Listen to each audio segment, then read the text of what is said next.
नमस्कार प्राइम समाचारमा स्वागत छ। म प्रकाश खिसिङ। म सुषमा श्रेष्ठ। सुरु गरौं अहिलेसम्मका प्रमुख समाचारबाट। नेकपाको दाहाल माधव समूहद्वारा दोस्रो चरणको आन्दोलनका कार्यक्रम सार्वजनिक। सरकार विरुद्ध ओडादेखि केन्द्रसम्म प्रदर्शन गर्ने, प्रधानमन्त्रीलाई संविधान पढ्न लगाउने। प्रचण्ड, माधव र छलनाथलाई आफ्नै समूहमा आउन ओलीले गरे आग्रह। आन्दोलनको कुनै औचित्य नभएको जिकिर। ओलीको कार्यक्रममा मास्क, गलबन्दी र टोपी समेत लगाउन नपाइने। पार्टी आधिकारिकताको दावी गर्दै आएका नेकपाका दुवै समूहले सकेनन् प्रमाण जुटाउन। निर्वाचन आयोगले दियो सबै कागजात पेश गर्न निर्देशन। सरकार विरुद्ध मोर्चाबन्दी गरेर 4वटा कम्युनिस्ट पार्टीहरू एकता प्रक्रियामा। मोहन वैद्य र विप्लवी छलफल तीव्र, अन्यलाई पनि समेट्ने प्रयास। काठमाडौँ उपत्यकामा मापदण्ड भन्दा 4 गुणा बढी वातावरण प्रदूषण। स्वास्थ्यका लागि निकै हानिकारक भएको वातावरणविदहरूको चेतावनी। नियन्त्रणको प्रयास भएन। आफ्नो प्रशोधित युरेनियमको क्षमता 20% बनाउने इरानको तयारी। अन्तर्राष्ट्रिय परमाणु सम्झौता विपरीत भएको भन्दै आलोचना। र प्रधानमन्त्री कप राष्ट्रिय महिला क्रिकेटको फाइनलका लागि एपीएफ क्लब र प्रदेश 1 विजयी। सेमिफाइनलमा सुदूरपश्चिम र लुम्बिनी प्रदेश पराजित।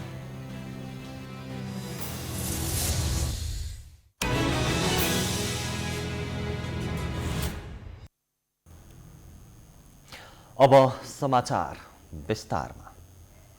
संसद विघटनलाई असंवैधानिक भन्दै नेकपा दाहाल नेपाल समूहले दोस्रो चरणका आन्दोलनका कार्यक्रम सार्वजनिक गरेको छ। पुस 20 गते सुरु भएर माघ 23 गते सकिने आन्दोलनमा प्रधानमन्त्रीलाई विरोध पत्र बुझाउने, गाउँ गाउँमा कालो झण्डा गाड्ने लगायतका कार्यक्रम समावेश गरिएको छ।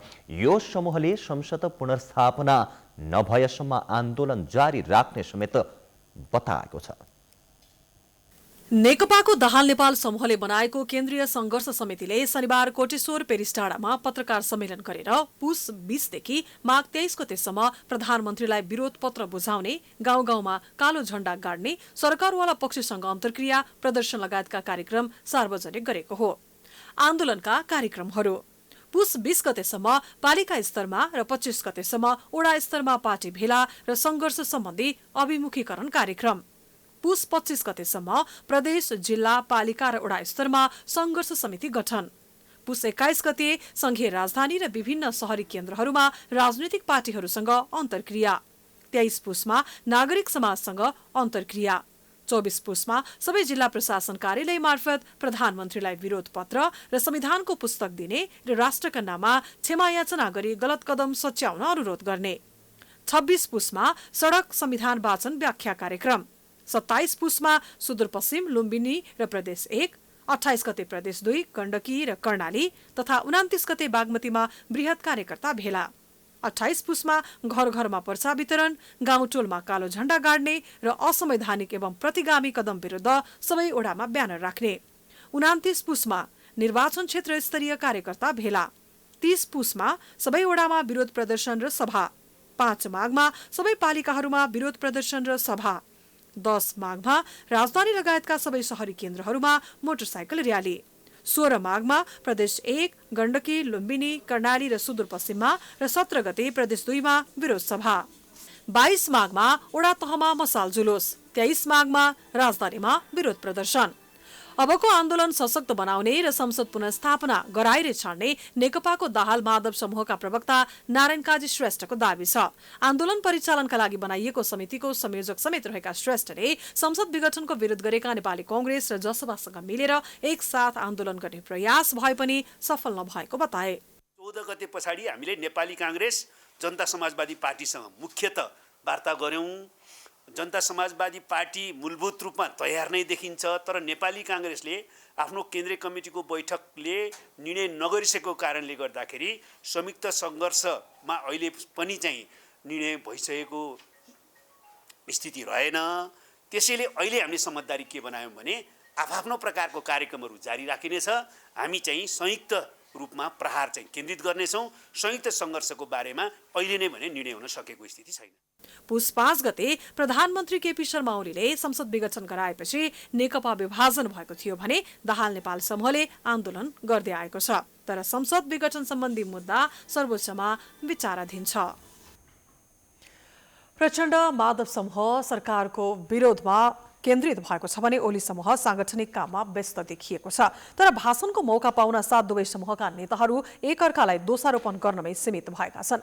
आज आयोजित आफ्नो समूहको कार्यक्रममा प्रधानमन्त्री समेत रहेका केपी शर्मा ओलीले अर्को समूहमाथि कटाक्ष गरेरै समय खेर फाले। प्रधानमन्त्री केपी ओलीले प्रचण्ड माधव नेपाल खेमा पदको पछाडि दौडिरहेको आरोप लगाएका छन्। उनले उक्त समूहका नेताहरूलाई पद चाहिएको भए पार्टी बैठकमा आउन समेत अनुरोध गरे। आफूहरूले अझै पनि प्रचण्डलाई बैठकमा बोलाएको र उनलाई अध्यक्षबाट नहटाएको ओलीले बताए। त्यसैगरी माधव नेपाल र झलनाथलाई वरिष्ठ नेतामा कायम राखेको पनि उनले बताए। बैठकमा आउनुहोस् भनेका छौँ, आउनुहोस् बैठकमा निमन्त्रणा गरेका छौँ। म कमरेडहरूलाई भन्न चाहन्छु, पुष्पकमल दाहाल प्रचण्डलाई अहिले पनि हामीले अध्यक्षमा राखिराखेका छौँ। माधव नेपाल झलनाथ खनाललाई वरिष्ठ नेतामा राखिराखेका छौँ। अरू पनि केही साथीहरू आउनुभएको छैन अहिलेसम्म बैठकमा, कारणहरू होला। आफू पक्षीय काठमाडौँ जिल्ला कमिटीद्वारा आयोजित कार्यकर्ता भेलालाई सम्बोधन गर्दै ओलीले प्रचण्ड नेपाललाई खिया लागेको नट बल्टुको संज्ञा समेत दिए। उनले पार्टी एकता गरिए पनि काम गर्न नदिएको उल्लेख गर्दै प्रचण्ड नेपाल आफ्नो बाटो लागेपछि पार्टी राम्ररी चलिरहेको दावी गरेका हुन्। चल भएर काम गर्न नपाएर शिथिलतामा 3 वर्ष खेर फाल्नु पर्यो। अहिले समस्या कहाँनिर रहेछ, जाम कहाँ भएको रहेछ, खिया कहाँ लागेको रहेछ। 2टा नट बल्टु फेर्दाखेरि खिया लागेका 2टा नट बल्टु खुब्लिया थियो पार्टी जति साथ कार्यक्रम। ओलीले प्रचण्ड नेपाल समूहले आन्दोलनको घोषणा गरेको आफूलाई जानकारी रहेको उल्लेख गर्दै तर त्यो आन्दोलनको औचित्य नभएको बताए। आधिकारिक नेकपा आफूले नेतृत्व गरेको समूह नै रहेको जिकिर गर्दै उनले माधव प्रचण्ड समूहलाई आगामी निर्वाचनमा 2टा अङ्कको सिट ल्याएर देखाउन पनि चुनौती दिए। म अहिले धेरै नभनौँ, धेरै बनाउँदा भन्दा झन् धेरै हच्किने खतरा हुन्छ, तर्सिने खतरा हुन्छ। ठिकै मात्रै भन्दैछु म अहिले थोरै कमसेकम 2टा अङ्क भएको सिट। त्यस्तै ओलीले आफ्नै नेतृत्व पक्षका कारण देश विदेशमा समेत चिनिएको र आर्थिक उन्नति तीव्र रूपमा बढेको दावी गरे। पहिले नेपाललाई अन्तर्राष्ट्रिय मञ्चमा नचिन्ने तर अहिले सबैले चिन्ने उनको जिकिर थियो। अहिले नेपालको प्रधानमन्त्री को हो भनेर भारतमा जोसुकैलाई सोधे पनि जवाफ आउने अवस्था रहेको ओलीको दावी छ। नेताहरू जब गलत काम गर्छन् तब आफूलाई असुरक्षित महसुस गर्दछन् वा आफ्ना कारण सर्वसाधारण रुष्ट छन् भन्ने लाग्यो भने असुरक्षित महसुस हुन सक्छ। पछिल्लो समय त्यस्तै देखिएको छ। प्रधानमन्त्री समेत रहेका नेकपाको एउटा समूहका अध्यक्ष केपी ओली र अर्को समूहका अध्यक्ष द्वय पुष्पकमल दाहाल र माधव कुमार नेपाल सहभागी कार्यक्रममा सुरक्षा व्यवस्था भने निकै कडा पार्न थालिएको छ। सभा विघटन गरेपछि सरकारको आलोचना गर्नेहरू बढेका छन्। प्रधानमन्त्री केपी ओलीको एकल चाहन अनुसार संसद विघटन गरिएको अधिकांशको आरोप छ। संविधान विपरीत संसद विघटन गरेको भन्दै अधिकांश दलहरूले विरोध मात्रै गरेनन्, सडकमा समेत उत्रिए।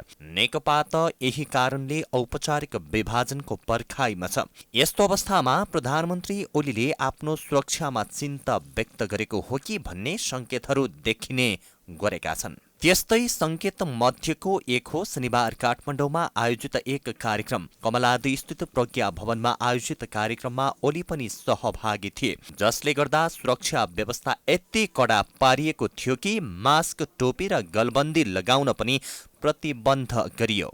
ओली पक्षको नेकपाले राखेको कार्यक्रममा कालो मास्क, टोपी र गलबन्दी लगाउन प्रतिबन्ध लगाएको हो। कार्यक्रममा सहभागीहरूलाई कालो लगाउन नपाइने भन्दै सुरक्षाकर्मीले रोकेका थिए।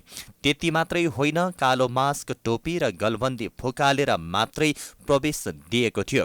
त्यसो त कालो मास्क र टोपी लगाएर साङ्केतिक विरोधका लागि केही मान्छे आएको सूचना पाएकाले कार्यक्रम हलमा त्यस्ता वस्तु निषेध गरिएको भनिएको छ। यसअघि 15 गते काठमाडौँकै बबरमहलमा आयोजित ओली सहभागी हुने कार्यक्रममा पनि कालो मास्क प्रतिबन्ध गरिएको थियो। उता नेकपाकै अर्को समूहको पनि दिनहुँ जसो कार्यक्रम गर्दै आएको छ। प्रचण्ड माधव समूहको कार्यक्रममा पनि सुरक्षाकर्मीहरूको बाक्लो उपस्थिति हुने गरेको छ। प्रचण्ड माधव समूहले प्रधानमन्त्री ओलीलाई राम्रोसँग सरकार चलाउन नदिएको भन्दै एक पक्षले आरोप लगाउने गरेका छन्। संसद विघटन हुनुमा दुवै समूहको बराबर कमजोरी रहेको कतिपयको टिप्पणी हुने गरेको छ। जे होस्, जनताको मत पाएर चुनाव जितेका सांसद, मन्त्रीदेखि प्रधानमन्त्री तथा शीर्ष नेताहरू तीनै जनताबाट असुरक्षित महसुस गरेर सुरक्षा व्यवस्था कडा बनाउनु पर्ने अवस्था सृजना हुनु पक्कै पनि राम्रो होइन। विभाजनको औपचारिक प्रक्रिया पूरा गर्न होडबाजी गरेका नेकपाका दुवै समूहले आवश्यक कागजपत्र पूरा गर्न सकेका छैनन्। माग दावी सम्बन्धमा कागजपत्र पर्याप्त नभएकाले आयोगले नै दुवै समूहलाई पत्रचार गरेको छ। दाहाल नेपाल पक्षलाई माग दावीको प्रक्रिया पूरा गरेर आउन ध्यानाकर्षण गराएको छ भने ओली पक्षलाई विवरण अध्यावधिकलाई थप स्पष्ट पार्न निर्देशन दिएको छ। माधव समूह र ओली समूहले नेकपा आफ्नो हो भनिरहेका छन्। आफ्नो समूह नै आधिकारिक नेकपा हुनुपर्ने मागसहित निर्वाचन आयोगमा पत्र पनि पठाएका छन्। तर दुवै समूहले पठाएको पत्र सहितको कागजपत्र पूरा हुन सकेको छैन। निर्वाचन आयोगले दाहाल माधव कुमार नेपाल पक्षलाई आधिकारिकताको माग दावी गर्नका लागि कानुनी प्रक्रिया पूरा गरेर निवेदन दिन भनेको छ। ओली पक्षलाई विवरण अध्यावधिकका लागि बुझाइएको पत्रमा स्पष्ट पार्न भनेको छ। ओली समूहले 2वटा पत्र बुझाएको थियो भने दाहाल नेपाल पक्षले 3वटा पत्र निर्वाचन आयोगमा पठाएको थियो। नेपाल कम्युनिस्ट पार्टी नेकपाको केपी शर्मा ओली अध्यक्ष रहेको पक्षबाट पुसको 7 गते र 9 गते 2वटा पत्रहरू आयोगमा पेश भएको छ। त्यस्तै गरेर नेपाल कम्युनिस्ट पार्टी प्रचण्ड र माधव नेपाल पक्ष रहेको नेकपाको तर्फबाट आयोगमा पुसको 6 गते, 8 गते र 10 गते 3वटा पत्रहरू चाहिँ प्राप्त भएको सन्दर्भ छ। प्रधानमन्त्री ओलीले पुस 5 गते प्रतिनिधि सभा विघटन गरेर मध्यावधि निर्वाचन घोषणा गरेपछि नेकपा विभाजित छ। तर विभाजनले औपचारिकता पाइसकेको छैन। आयोगमा पठाएका पत्रका आधारमा मात्रै दलको मान्यता सम्बन्धी विवाद टुङ्गो लाग्न सक्ने अवस्था छैन।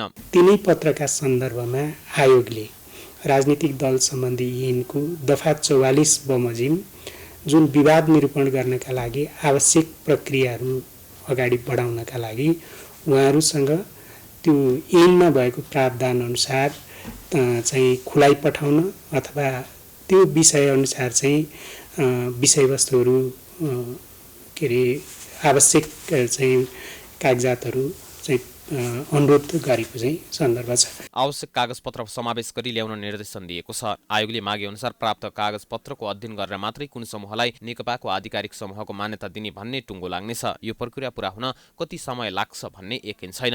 यति नै समय भन्ने कुरा चाहिँ अहिले किटान गर्न गाह्रो छ। राजनीतिक दल सम्बन्धी ऐनले प्रत्येक चरणका निम्ति एउटा निश्चित समयावधि चाहिँ निर्धारण गरेको छ।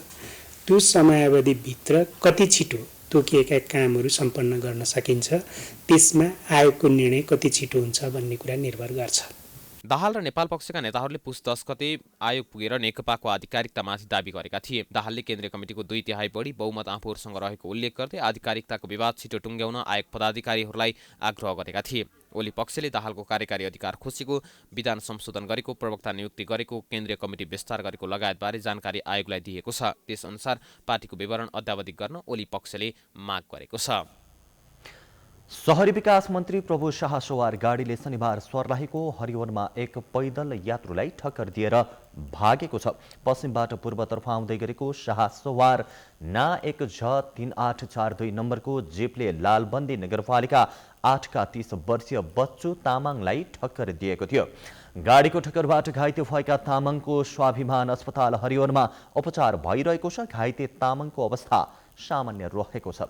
केही दिन अघि मात्रै मन्त्री बन्नकै लागि नेकपाको ओली समूहमा प्रवेश गरेका थिए। शाह आफै चढेको गाडीले सर्वसाधारणलाई ठक्कर दिएपछि उक्त गाडी केही बेर रोकिएको थियो, तर पछि घाइतेको व्यवस्था गर्दै गाडी भागेको सीसीटीभी फुटेजको दृश्यमा देख्न सकिन्छ। ठक्कर दिएपछि उपचारमा लैजानु पर्नेमा मन्त्री झन भागेको भन्दै शाहको निकै आलोचना भएको छ। मन्त्री शाह गृह जिल्ला रौतहटबाट महोत्तरीको जलेश्वरतर्फ जाँदै गर्दा दुर्घटना भएको थियो।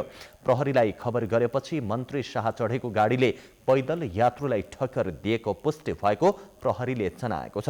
तर मान्छेलाई ठक्कर दिने मन्त्रीको गाडीलाई प्रहरीले पक्राउ त के सम्पर्कमा समेत ल्याउन सकेको छैन। जिल्ला प्रहरी कार्यालय सर्लाहीमा घाइतेको उपचार भइरहेको तर ठक्कर दिने गाडीलाई नियन्त्रणमा नलिएको बताएको छ। समाचारको सिलसिला जारी नै छ। हामी विश्रामपछि आउँछौँ।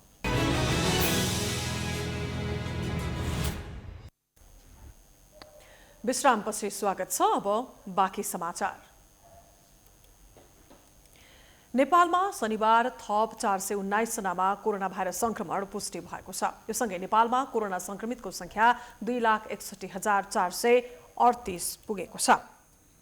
त्यस्तै थप 750 जना संक्रमित निको भएका छन्। हालसम्म नेपालमा 2,53,857 संक्रमित निको भएका छन्। नेपालमा हाल 5,711 जना आइसोलेसनमा छन् भने क्वारेन्टिनमा 367 जना छन्। हालसम्म 19,42,702 PCR परीक्षण गरिएको स्वास्थ्य मन्त्रालयले जनाएको छ।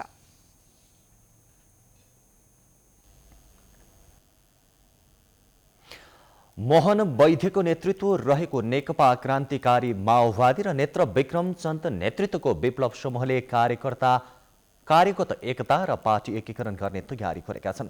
10 वर्षे जनयुद्धमा सँगै सहकार्य गरेका कम्युनिस्ट धारका दुई पार्टी एक हुने खोजेका हुन् भने नेपाल कम्युनिस्ट पार्टी र वैज्ञानिक समाजवादी कम्युनिस्ट पार्टी पनि वैद्य र विप्लवसँग सहकार्य गर्ने मनस्थितिमा पुगेका छन्। गत पुस 14 गते विप्लव नेतृत्वको नेपाल कम्युनिस्ट पार्टी, मोहन वैद्य नेतृत्वको नेकपा क्रान्तिकारी माओवादी, ऋषिराम कट्टेल नेतृत्वको नेपाल कम्युनिस्ट पार्टी र आहुतिले नेतृत्व गरेको वैज्ञानिक समाजवादी कम्युनिस्ट पार्टीले मंगलबार संयुक्त विज्ञप्ति जारी गर्दै प्रतिनिधि सभा पुनर्स्थापना वा मध्यावधि निर्वाचनले संकटको समाधान नहुने दावी गरेका थिए। चारवटा कम्युनिस्ट पार्टीले सरकार विरुद्ध मोर्चाबन्दी गर्ने निर्णय गरेका थिए। यी चार पार्टीले पहिलोपटक मोर्चाबन्दी गरेका हुन्। यो मोर्चाबन्दीलाई सम्भव भएसम्म पार्टी एकीकरणसम्म लैजाने लक्ष्य रहेको छ। जनगणतन्त्र स्थापनाका लागि प्रतिबद्ध सबै कम्युनिस्ट पार्टीहरूसँग एकता गर्ने लक्ष्य रहेको नेकपा क्रान्तिकारी माओवादीका महासचिव मोहन वैद्य बताउँछन्। हामीले अब दुई किसिमको एकताको प्रयास छ हाम्रो। एउटा त सच्चा क्रान्तिकारी कम्युनिस्टहरूसँग, अब फेरि के भन्नुहुन्छ भनेदेखि एउटा क्रान्तिकारी कम्युनिस्टहरूलाई एउटा बलियो बनाउनु पर्यो भन्ने हिसाबले विभिन्न रूपमा छित्रिएर रहेका कम्युनिस्ट पार्टी समूह व्यक्तित्व सबै भन्नुहोस्, त्यही सत्ताधारी पार्टीमा रहेका क्रान्तिकारी कम्युनिस्टहरूलाई समेत पनि हामीले चाहिँ एकताबद्ध भएर एउटा सशक्त कम्युनिस्ट पार्टी बनाउन हामीले चाहिरहेका छौँ। देशमा आन्तरिक तथा बाह्य रूपमा विभिन्न प्रतिक्रियावादी, साम्राज्यवादी तथा विस्तारवादी शक्तिहरूको चलखेल तीव्र रूपमा बढ्दै गएको वैद्यको ठहर छ। यस्तो चलखेल रोक्नका लागि कम्युनिस्टहरू एक हुनुको विकल्प नभएको उनको भनाइ छ। सशस्त्र द्वन्द्व नै गर्ने झल्को दिइरहेको विप्लव नेतृत्वको नेपाल कम्युनिस्ट पार्टीसँग पनि एकताको पहल भइरहेको छ। सरकारले विप्लव समूहलाई प्रतिबन्ध लगाएको पनि वैद्यलाई मन परेको छैन। हाम्रो कुरा के हो भनेदेखि यो सरकारले विप्लव समूहको विप्लवहरूले नेतृत्व गरेको कम्युनिस्ट पार्टीमाथि किन प्रतिबन्ध लगायो? प्रतिबन्ध लगाउनै हुन्न, होइन? प्रतिबन्ध लगाउनु हुन्न, प्रतिबन्ध उहाँ गर्नुपर्छ। अब जेलमा राखिएका नेता कार्यकर्ताहरूको रिहाई गर्नुपर्छ, अनि मात्रै हुन्छ स्वतन्त्रता, समानता, भ्रातृत्व भनेर भन्ने यही हो स्वतन्त्रता। 10 वर्षको जनयुद्धकालमा सँगै रहेका पुष्पकमल दाहालसँग भने एकताको सम्भावना नरहेको वैद्य बताउँछन्। दाहालले संसदीय व्यवस्था स्वीकार गरेर कम्युनिस्ट चरित्रबाट भागिसकेकाले अब एकता नहुने महासचिव वैद्य बताउँछन्।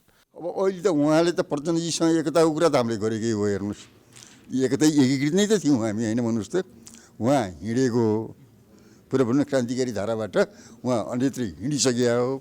अब अन्यत्रै हिँडिसकेपछि अब यता आउन हामीले गाह्रो देख्छौँ। देश कम्युनिस्ट सरकारको हातमा भए पनि कम्युनिस्टको मूल नीति नै अहिलेका कम्युनिस्टले भुल्दै गएको आरोप लाग्ने गरेको छ। संसदीय व्यवस्था स्वीकार गर्नेहरू सच्चा कम्युनिस्ट नै नहुने विप्लव र वैद्यको ठहर छ। अब यी दुई नेताले नेतृत्व गरेको पार्टीसहित अन्य कम्युनिस्ट धारका दलहरू एकताबद्ध हुन सक्छन् वा सक्दैनन् त्यो भने समयले नै बताउला।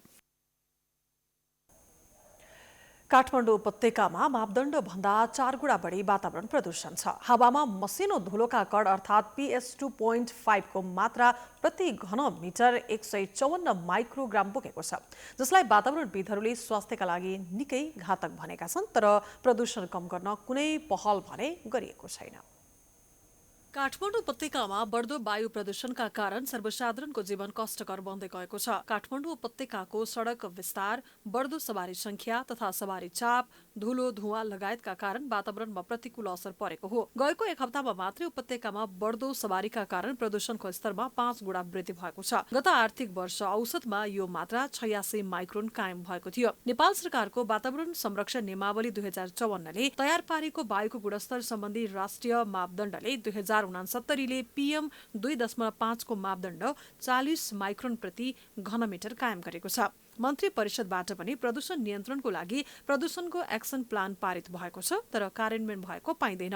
तिनै तहको सरकारले वातावरण प्रदूषण नियन्त्रण गर्न कुनै पनि काम नगरेको सर्वसाधारणको आरोप छ। अब यहाँको मेन भनेको यहाँको एउटा सोसाइटी पनि हो। अर्को कुरो नम्बरमा अब अहिलेको सरकार पनि त्यस्तै खालको भइरहेछ। सरकार पनि अब ढलमलको अवस्था योभन्दा अगाडिदेखि नै अब पहिलेको भन्दा चाहिँ धेरै सुधारहरू भएर आएको कुराहरू चाहिँ देख्न पाइरहेछ होइन। अहिलेको अवस्थामा चाहिँ अब यस्तै नै छ। अब आउने नयाँ सरकारले केही राम्रो प्रगति राम्रो विकास केही गर्छ होला भन्ने। पब्लिकको केयरलेस पनि हो र गभर्मेन्टको केयरलेस पनि हो। सबैको केयरलेस मिलिजुली छ यहाँ। हजुर। वातावरणविद प्राध्यापक डाक्टर रेजिना मास्केका अनुसार विगत 10 वर्षदेखि काठमाडौँमा वायुको प्रदूषणको मात्रा बढेको छ, जसले जनस्वास्थ्यमा प्रत्यक्ष असर गरिरहेको छ। कहाँबाट आउँछ त त्यतातिर चाहिँ जानुपर्छ हामीले। जस्तो अब काठमाडौँको केसमा हेर्दाखेरि सबैले नै थाहा भएको एउटा ठुलो सोर्स भनेको हाम्रो भेहिकल हो होइन। अनि भेहिकुलर हो। अर्को चाहिँ हाम्रो अब कन्स्ट्रक्सन जहाँ चाहिँ भइरहेको हुन्छ होइन, कन्स्ट्रक्सन छ भने। अर्को चाहिँ हामीले चाहिँ थाहा नभइकन हामीले सबैले चाहिँ याद नगरिराखेको भनेको अहिले त आएको छ हाम्रो धुलो बाल्ने फोहोर बाल्ने छ नि ठाउँमा। अनि जाडो महिना भयो भने त तपाईँले सडकभरि त्यो बालेकै देख्नुहुन्छ कि। वायु प्रदूषण मापन गर्नका लागि करिब 4 महिना पहिले काठमाडौँको रत्न पार्कमा एउटा मेसिन फिट गरियो। त्यस्तै अर्को मेसिन पाटनको पुल्चोक इन्जिनियरिङ कलेजको प्राङ्गणमा राखियो। धुलीखेलमा पनि त्यस्तै मेसिन जडान गरियो। तर मेसिनले गरेको मापनलाई आधार बनाएर सुधारका काम भने हुन सकेको छैन। विश्व स्वास्थ्य संगठनका अनुसार नेपालमा प्रत्येक वर्ष वायु प्रदूषणका कारण हुने विभिन्न रोगबाट 10,000 मानिसले ज्यान गुमाइरहेका छन्। काठमाडौँ उपत्यकाका सडकहरू सबैभन्दा व्यस्त भइरहने सडकमा पर्दछ।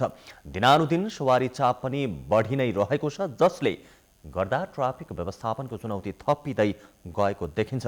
अहिले ट्राफिक प्रहरी महाशाखाको नेतृत्व परिवर्तन भएसँगै विकास गर्न नयाँ योजना बनाएर काम अगाडि बढाएको दावी गर्दछ, तर परिवर्तन भने देखिएको छैन। व्यवस्थापनमा प्रविधिको प्रयोग बढ्न सकेको छैन भने सडकहरू पनि अव्यवस्थित र साँघुरा छन्। अर्कोतर्फ ट्राफिक नियमको उल्लङ्घन गर्ने प्रवृत्तिले पनि चुनौती बढिरहेको छ।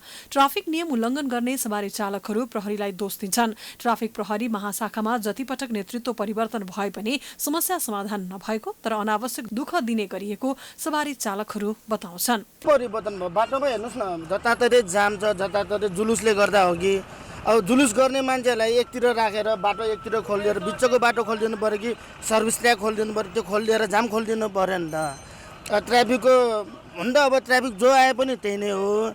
उनीहरू आउँछ म यो गर्छु त्यो गर्छु भन्छ, नेताको बराबरै हो उनीहरू भने।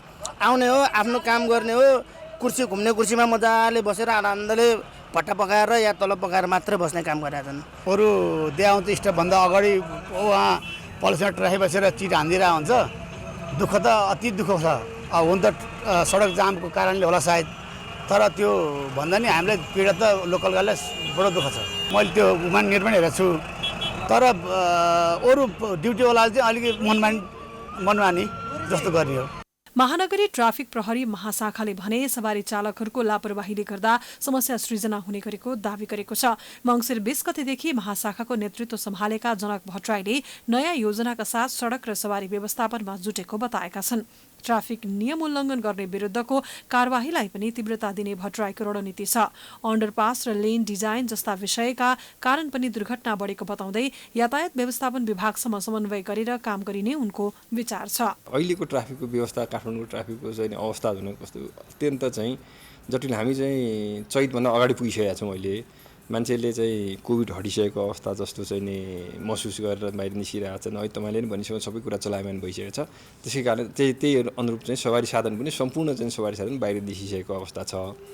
अब यो सवारी साधनलाई चाहिँ व्यवस्थापन गर्नु पर्यो। हाम्रो चाहिँ चुनौती भनेको त्यो हो। यो सवारी साधनलाई व्यवस्थापन दुईवटा कुरामा व्यवस्थापन गर्नु पर्यो। एउटा कुरा यो सवारी साधनलाई निर्बाध रूपमा चाहिँ सञ्चालन गर्ने अवस्था निर्माण गर्नु पर्यो। सवारी साधन जाम नभइकन सञ्चालन हुन् भन्ने एउटा अवस्था निर्माण गर्नु पर्यो। अर्को चाहिँ सवारी दुर्घटना नहोस् भन्ने अवस्था निर्माण गर्नु पर्यो। काठमाडौँ उपत्यकामा दिन प्रतिदिन जनसङ्ख्या बढेसँगै सवारी साधनको संख्यामा पनि वृद्धि भइरहेको छ। सडकको क्षमता भन्दा धेरै सवारी साधन गुड्ने भएकाले सवारी व्यवस्थापनमा चुनौती थपिँदै गएको छ। तर आवश्यकता अनुसार यस क्षेत्रको सुधार भने हुन सकेको छैन।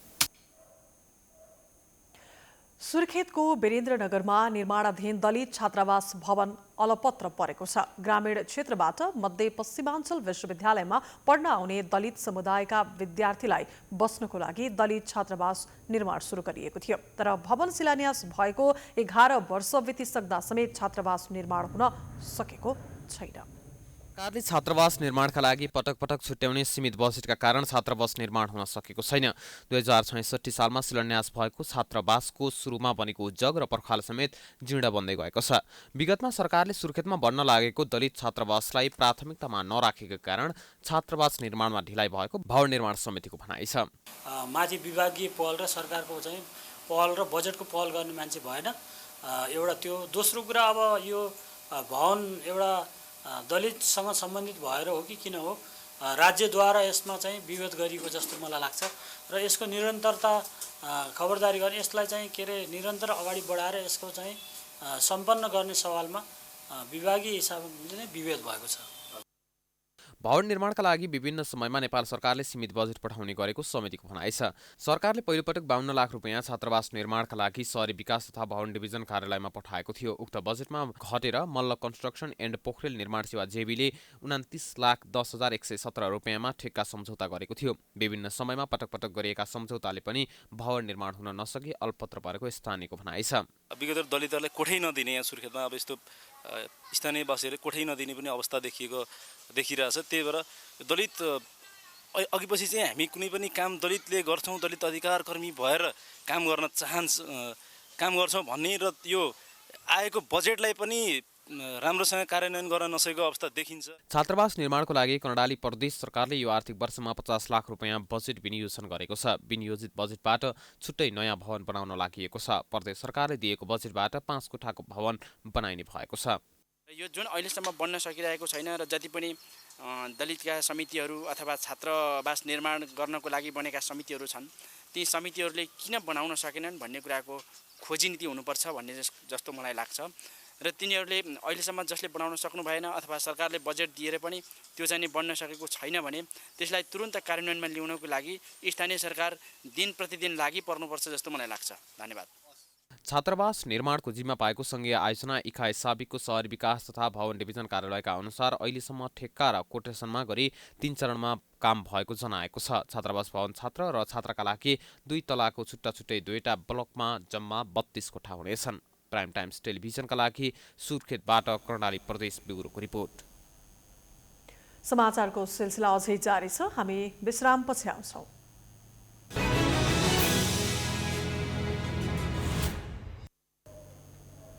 विश्रामपछि स्वागत छ बाँकी समाचार।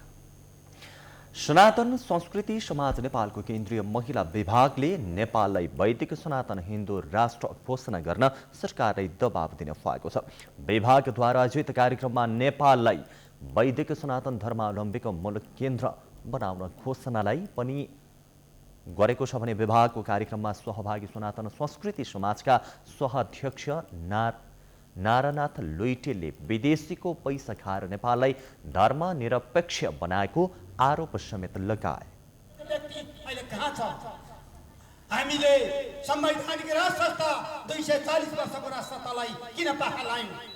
हाम्रो संस्कृतिलाई आज किन पाखा लायौँ? 94% ओमकार परिवारलाई हामीले किन पाखा लायौँ? आज सनातन संस्कृति समाज नेपालले शिवजीलाई बोकेको छ। पशुपतिनाथ शिवजी हामी सबैले मान्ने शिवजी हुनुहुन्छ।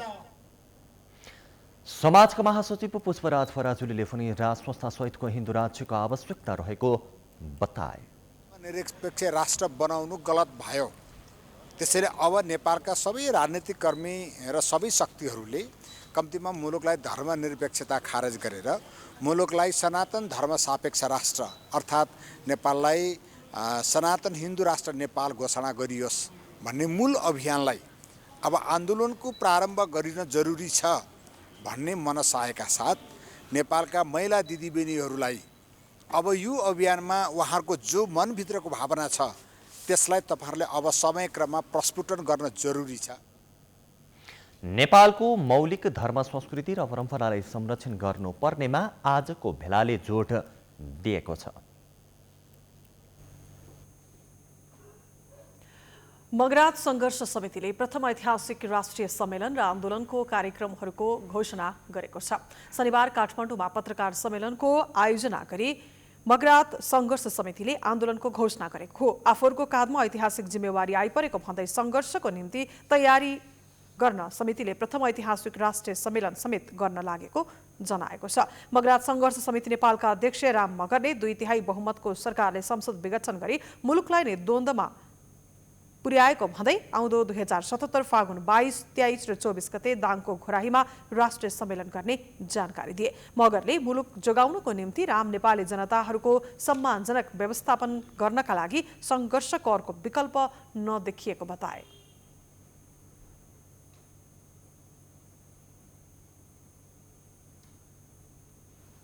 यो मुलुक सबैको साझा भएको कारणले साझा मुलुक बनाउनको निम्ति जुन संविधानले संस्थागत गर्नु पर्थ्यो त्यो संविधानले संस्थागत गरेको छैन भन्ने आवाजहरू उड्दा उड्दै आज यो अहिले विघटनको प्रक्रियामा आइपुग्यो। संसद विघटनको प्रक्रियामा आउँदाखेरि यो संविधान गलत रहेछ र यी जुन संविधान घोषणा गर्ने पार्टी र शासकहरू गलत रहेछ भन्ने कुराहरू प्रश्न भइसकेको अवस्थाहरू छ। समितिले विदेशीको इशारामा पार्टीहरू चलेको भन्दै देश गम्भीर सङ्कटमा परेको तर्क र संसद विघटनले गर्दा संविधान नै धरापमा परेको जनाएको छ। अब आर्थिक समाचार।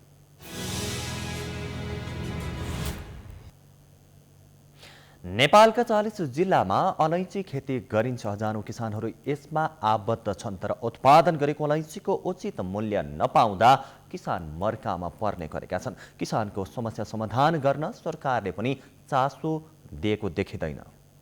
वर्ष अघिसम्म प्रति केजी 2500 रुपियाँ पर्ने अलैँचीको मूल्य अहिले 1200 रुपियाँमा पनि बिक्री गर्न नसक्दा किसानहरू निराश बनेका छन्। नेपालमा अलैँचीको प्रचुर सम्भावना भए पनि सरकारको नजरमा पर्न नसक्दा अलैँचीको उचित मूल्य पाउन नसकेको किसानको गुनासो रहेको छ। दाम पनि छैन। पहिले 1,05,000ले बेचिएको थियो, अहिले 25-26 हजार भन्दा मूल्य छैन। नत्र भने अलैँची खेतीबाट नि आम्दानी छैन। पहिले त राम्रो थियो र सबै बाली नालीमा हाँसेर यसमा लाग्यो, अहिले छैन। तै सरकारले केही गर्छ कि भनेर आश छ, अहिलेसम्म गरेको छैन। अलैँचीको व्यावसायिक खेती 40 जिल्लामा फैलिसकेको छ। नेपालमा वार्षिक करिब 5000 मेट्रिक टन अलैँची उत्पादन हुन्छ। भारत नै अलैँची निर्यात हुने पहिलो गन्तव्य हो। भारत बाहेक पाकिस्तान, दुबईमा अलैँची निर्यात भए पनि भारतको तुलनामा अरू देशमा अत्यन्तै कम मात्रामा निर्यात हुने गरेको छ। गत वर्षको तथ्याङ्कलाई हेर्दा 18273 हेक्टर क्षेत्रफलमा 7954 मेट्रिक टन अलैँची उत्पादन भएको थियो, जसमा 5240 मेट्रिक टन मात्रै निर्यात भएको देखिन्छ। उत्पादन र निर्यातको अवस्थालाई हेर्ने हो भने निर्यात अत्यन्तै कम मात्रामा भएको छ। भारत बाहेक अरू देशमा निर्यात गर्ने वातावरण सरकारले मिलाउन नसक्दा एउटै मात्र बजारको भर पर्नुपर्ने अवस्था छ। केही वर्ष यताबाट क्रमशः मूल्य घटेपछि किसानहरू अलैँची खेतीमा लगानी गर्न समेत डराइरहेका छन्। अन्तर्राष्ट्रिय मूल्य र माग अनुसार नेपालबाट निर्यात हुने अलैँचीको मूल्यमा उतार चढाव आएको र नेपालमा अलैँची सम्बन्धी एउटा मात्र केन्द्र भएकाले अलैँचीको विकास र प्रवर्धनमा समस्या देखिएको छ। यसको लागि प्रदेश स्तरबाट पनि सोच्नुपर्ने आवश्यकता रहेको राष्ट्रिय आलु तरकारी तथा मसला बाली विकास केन्द्रको भनाइरहेको छ। यो कहिलेकाहीँ के हुन्छ भने अब यही सबै उत्पादन भएको खपत नहुने अवस्था हो। त्यसकारणले गर्दा यो जान्छ इन्टरनेसनल मार्केटमा जान्छ। लागत मूल्य छ नि, लागत मूल्यमा नै नउठेको अवस्था होइन। कहिलेकाहीँ मार्केटमा बढी डिमान्ड भएर प्राइस अलि हाई हुन्छ, अनि हाई भएर यो वर्ष चाहिँ अलि मूल्य बढी पाउँछन् अनि अर्को वर्ष कुनै कारण अलिकति घट्यो भने ल हामीलाई घाटा भयो भन्ने त्यो फिल हो किसानहरूको होइन। हाम्रो एउटा मात्रै केन्द्र छ, मैले भनिसकेँ, फिक्कल इलाममा छ, त्यसले चाहिँ देशैभरि हेर्न पर्ने छ। त्यस कारणले गर्दा अलिकति यसलाई चाहिँ अरू क्षेत्रमा पनि यसको प्राविधिक जुन पुग्न पर्ने हो नि त्यो चाहिँ अलि पुर्याउन पर्ने र प्रदेशले पनि यसलाई बढाउनु पर्ने देखिन्छ। 2071 सालमा प्रतिमन 1 लाख रुपियाँ माथि पुगेको अलैँचीको मूल्य त्यस वर्ष पश्चात घट्दै गएको छ। नेपालका 40 जिल्लाको करिब 14,000 हेक्टर क्षेत्रफलमा अलैँची खेती गरिन्छ। यसमध्ये ताप्लेजुङ, पाँचथर, इलाम, धनकुटा, सङ्खुवासभा र भोजपुर जिल्ला अलैँचीका हब जोन मानिन्छन्। हाल गण्डकी प्रदेशका लमजुङ, कास्की लगायतका जिल्लामा पनि ठूलो क्षेत्रफलमा अलैँची लगाइएको छ। बैंक तथा वित्तीय संस्थामा पैसा थुप्रिन थालेसँगै बैंकिङ तरलतामा समेत वृद्धि भएको छ। राष्ट्र बैंकले मौद्रिक नीति मार्फत खुला बजार कारोबारलाई ब्याजदर करिडोरको अंकुशमा राख्ने बताए पनि सो अनुसार राष्ट्र बैंकबाट कार्यान्वयनमा नआउँदा बैंकर्स क्षेत्रमा तरङ्ग उत्पन्न भएको छ। बैंकमा लगानी गर्ने पैसा आवश्यकता भन्दा बढी हुँदा केन्द्रीय बैंकले निक्षेप किनिदिनुपर्ने हुन्छ। चाहिने जति पैसा नपाएर लगानी गर्न नसक्ने बैंकलाई 1-2 साताका लागि राष्ट्र बैंकले सापट्टि दिएर सहज बनाउनु पर्ने हुन्छ। बैंक तथा वित्तीय संस्था र केन्द्रीय बैंक बीच हुने यस्तो दोहोरो कारोबारको माध्यमलाई ब्याज दर करिडोर भनिन्छ। सरकारले गत आर्थिक वर्षमा 1 खर्ब 93 अर्ब रुपियाँ आन्तरिक ऋण उठाउँदा औसतमा 6.5% ब्याज दर बेहोर्नु परेको थियो। चालु आर्थिक वर्षको बजेटका लागि 2 खर्ब 25 अर्ब रुपियाँ आन्तरिक ऋण जुटाउनु पर्ने रहेको छ। यसमध्ये 57 अर्ब पहिलो चौमासमा उठिसकेको छ। चालु आर्थिक वर्षको पहिलो चौमासमा अघिल्लो वर्षको तुलनामा 2% सस्तो ब्याजदरमा सरकारले ऋण उठाउन पाएको छ। सरकारले केन्द्रीय बैंक मार्फत उठाएको 57 अर्ब रुपियाँको औसत ब्याजदर 4.5% बुझाउँदै आएको छ। दोस्रो चौमासमा 56 अर्ब उठाउन केन्द्रीय बैंकले तालिका बनाएको छ। बैंक तथा वित्तीय संस्थाहरूमा अधिक तरलता रहेका कारण ब्याजदर सस्तो भएको छ। सरकारले आर्थिक वर्षको अन्त्यमा भन्दा अहिले बैंकहरूमा धेरै तरलता रहेकै बेला आन्तरिक ऋण उठाउनु उत्तम समय रहेको छ। हाल बैंकहरूमा अत्याधिक मात्रामा बैंकिङ तरलता भएकाले त्यसलाई केन्द्रीय बैंकले गर्नुपर्ने कार्य गरिरहेको राष्ट्र बैंकका प्रवक्ता डाक्टर गुणाकर भट्टले बताएका छन्। बैंकिङ प्रणालीमा अहिले पर्याप्त मात्रामा तरलता छ, अधिक तरलता रहेको अवस्था हो र त्यो तरलता व्यवस्थापनका लागि हामीले खुला बजार कारोबारलाई अहिले नियमित रूपमा गरिरहेका छौँ। जस्तो अघिल्लो हप्ता हामीले 20 अर्ब बजारबाट खिच्यौँ, त्यसै गरिकन अब आज पनि 20 अर्ब बजारबाट खिच्ने निर्णय भइसकेको छ। आज पनि बजारबाट चाहिँ मपअप हुन्छ 20 अर्ब लिक्विडिटी र हामीले खुला बजार कारोबार मार्फत तरलता व्यवस्थापन गर्ने काम गरिरहेछौँ। अब अहिले तरलता अधिक हुनुको पछाडि 2-3वटा कारणहरू हामीले हेर्नुपर्ने हुन्छ। पहिलो कारण के हो त भन्नुहुन्छ भने हाम्रो अर्थतन्त्र अहिले जसरी विश्वका अरू अर्थतन्त्रहरू शिथिल भएका छन्, विश्वका तमाम अर्थतन्त्रहरू सङ्कुचनमा गएका छन्, हाम्रो अर्थतन्त्र पनि अहिले लो ग्रोथ पाथमा छ। लो ग्रोथ पाथ भन्ने बित्तिकै कर्जाको डिमान्ड कम हुन्छ, कर्जाको माग कम छ, आयात कम भएको अवस्था छ, आयात घटेको छ। ती कामहरू पनि चाहिँ निरन्तरता दियो। हाल सरकारसँग 6 खर्ब 70 अर्ब रुपियाँ आन्तरिक ऋणको दायित्व रहेको छ। बैंक तथा वित्तीय संस्थामा 2 खर्ब 30 अर्ब हाराहारीमा अधिक तरलता देखिएको छ। हालसम्म 3 खर्ब 89 अर्ब 94 करोड 70 लाख रुपियाँ निकास ऋणपत्र छ। ट्रेजरी बिल मार्फत उठाएको 2 खर्ब 15 अर्ब 21 करोड 81 लाख रुपियाँ पनि सरकारको आन्तरिक ऋण रहेको छ। नागरिक बचत ऋणपत्र 7 अर्ब 74 करोड 20 लाख र वैदेशिक रोजगार बचत पत्र 40 करोड 50 लाख रुपियाँ रहेको केन्द्रीय बैंकले जनाएको छ। आन्तरिक ऋणमा विकास ऋणपत्रको हिस्सा 64% र ट्रेजरी बिलको हिस्सा 35% छ। चालु आर्थिक वर्षमा 2 खर्ब 26 अर्ब 49 करोड 26 लाख आन्तरिक ऋण भुक्तानी गर्दैछ। यो कुल आन्तरिक कर्जाको 36.94% हो। प्राइम टाइम्स टेलिभिजनका लागि क्यामेरामा मिलन मगरका साथ रोशन कार्की, काठमाडौँ। अब अन्तर्राष्ट्रिय समाचार।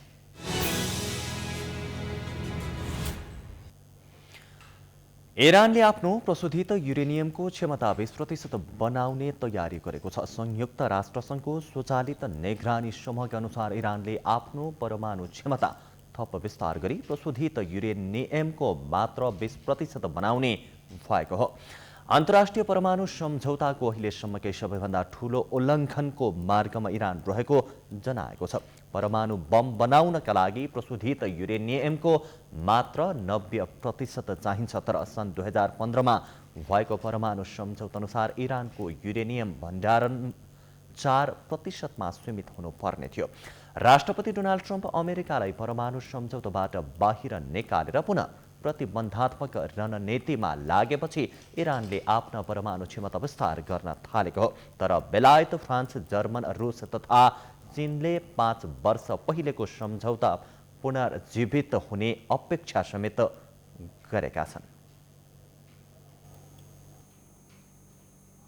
अब खेलकुद समाचार।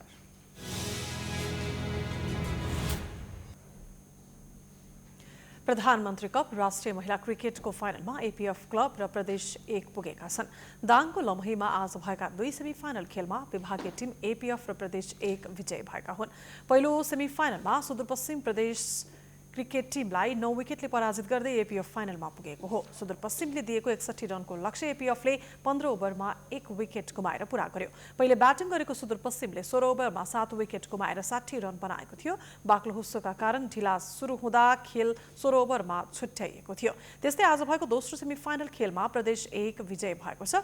प्रदेश 1ले लुम्बिनी प्रदेश टिमलाई 10 विकेटले हराउँदै फाइनलको यात्रा तय गरेको हो। पहिले ब्याटिङ गरेको लुम्बिनी प्रदेश टिमले 14.1 ओभरमा अल आउट हुँदै 52 रन जोडेको थियो। 53 रनको लक्ष्य लिएर मैदान प्रवेश गरेको प्रदेश 1ले बिना कुनै क्षति 8.5 ओभरमा लक्ष्य पूरा गर्यो। जितसँगै आइतबार हुने फाइनल खेलमा एपीएफ र प्रदेश 1 बीच प्रतिस्पर्धा हुनेछ।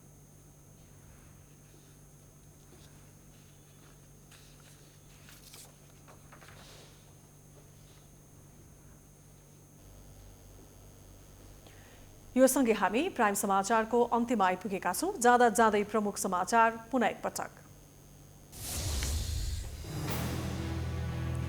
नेकपाको दाहाल माधव समूहद्वारा दोस्रो चरणको आन्दोलनका कार्यक्रम सार्वजनिक। सरकार विरुद्ध ओडादेखि केन्द्रसम्म प्रदर्शन गर्ने, प्रधानमन्त्रीलाई संविधान पढ्न लगाउने। प्रचण्ड, माधव र झलनाथलाई आफ्नै समूहमा आउन ओलीले गरे आग्रह, आन्दोलनको कुनै औचित्य नभएको जिकिर। ओलीको कार्यक्रममा मास्क, गलबन्दी र टोपी समेत लगाउन नपाइने। पार्टी आधिकारिकताको दावी गर्दै आएका नेकपाका दुवै समूहले सकेनन् प्रमाण जुटाउन। निर्वाचन आयोगले दियो सबै कागजात पेश गर्न निर्देशन। सरकार विरुद्ध मोर्चाबन्दी गरेका 4वटा कम्युनिस्ट पार्टीहरू एकता प्रक्रियामा। मोहन वैद्य र विप्लव बीच छलफल तीव्र, अन्यलाई पनि समेट्ने प्रयास। काठमाडौँ उपत्यकामा मापदण्ड भन्दा 4 गुणा बढी वातावरण प्रदूषण। स्वास्थ्यका लागि निकै हानिकारक भएको वातावरणविदहरूको चेतावनी, नियन्त्रणको प्रयास भएन। आफ्नो प्रशोधित युरेनियमको क्षमता 20% बनाउने इरानको तयारी। अन्तर्राष्ट्रिय परमाणु सम्झौता विपरीत भएको भन्दै आलोचना। र प्रधानमन्त्री कप राष्ट्रिय महिला क्रिकेटको फाइनलका लागि एपीएफ क्लब र प्रदेश 1 विजयी। सेमिफाइनलमा सुदूरपश्चिम र लुम्बिनी प्रदेश पराजित।